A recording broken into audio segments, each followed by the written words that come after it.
Yeah, welcome to Unit 2, Session 5. Our topic for discussion today is dispute resolution.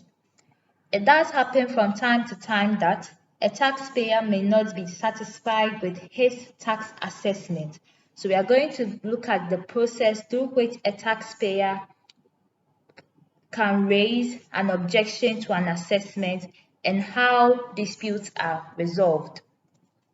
By the end of this session, you should be able to describe the process by which a taxpayer can raise objection to assessment and outline how appeals can be made against the decision of the commissioner. According to the Income Tax Act 2015 Act 896, the 7th Schedule, Section 21, it permits a taxpayer who is dissatisfied with an assessment made on him to lodge an objection to the assessment. So let us look at the process. First, the objection must be in writing, stating precisely the grounds on which it is made. After that, the objector can ask for an extension of time for lodging objection with the commissioner on the grounds of objector's absence from Ghana, sickness, or other reasonable cause. The objection may be granted partially or wholly by the commissioner, thereby amending the assessment or disallowing the objection. The taxpayer who is dissatisfied with an assessment must lodge this objection to the assessment with the commissioner within 30 days of the service of the notice of assessment. The commissioner is to serve notice of decision of disallowance on the objector as soon as possible. Where 90 days after lodging the objection, the commissioner does not act on the objection, the objector, who is the taxpayer, should deem it that the commissioner electing to treat his silence as having disallowed his objection. If before this point, the commissioner and the objector agree or the objector is satisfied with the commissioner's objection decision in respect to an amendment to assessment or an allowance of the objection, then this closes the chapter on the administrative dispute resolution. However, if the objector is not satisfied, the Act allows the person dissatisfied with the objection decision of the commissioner to make an appeal against the decision of the commissioner at the High Court. So the objector has to lodge this with the registrar of the High Court within 30 days after the service of the notice of the commissioner. The appeals against the decision of the commissioner must be served on the commissioner within 5 working days after it has been filed at the High Court, and it must be instituted at the Attorney General. Appeals can be lodged later than 30 days if the delay in lodging the notice of appeal is due to the objector's absence from the country, sickness, other reasonable cause. There is no unreasonable delay on the part of the objector. We should note that no action would be entertained without objection and appeal procedure being followed. During the trial, the High Court may confirm, reduce, increase, or annul the assessment on which the decision is based or make an appropriate order. According to the 7th Schedule, Section 23 of Act 896, the commissioner or the appellant may appeal against the decision of the High Court to the Court of Appeal on a matter of law only. An appeal against a decision of Court of Appeal shall lie as a right of the Supreme Court.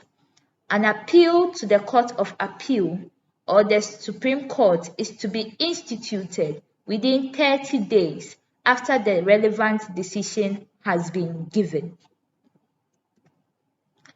An objector is required under the Act to pay an amount not less than the amount payable in the first quarter of that year in respect of the provisional assessment before an appeal can be heard.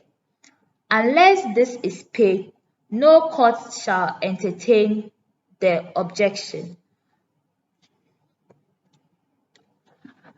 So, with the burden of proof, it's on the taxpayer to show on the balance of probabilities that the assessment on him is excessive or erroneous.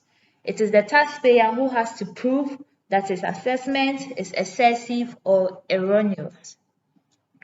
Then in relation to payment of tax, where a person has lodged a notice of objection to an assessment, the Commissioner shall decide the amount to be paid by that person pending the determination of the objection and any appeals. Where an objection or appeal has been determined, any tax outstanding becomes payable within 30 days from the date of service of the notice of the decision of the Commission or the court. This brings us to the end of today's lesson. In this lesson, we looked at the process by which a taxpayer can raise an objection to an assessment. We said that first, the objection must be in writing, stating precisely the grounds upon which it is made. Then the objector can ask for extension of time for lodging the objection on the grounds that the objector is absent from Ghana, is sick, or any other reasonable cause. And the objection may be granted partially or wholly. Also, we also said that if the objector or the taxpayer is dissatisfied with the objection of the Commissioner, they can make an appeal against the decision of the Commissioner at the High Court, and this must be done within 30 days after the service of notice of the Commissioner. We also said that the Commissioner or the appellant may appeal against the decision of the High Court to the Court of Appeal on a matter of only law. We also said that before the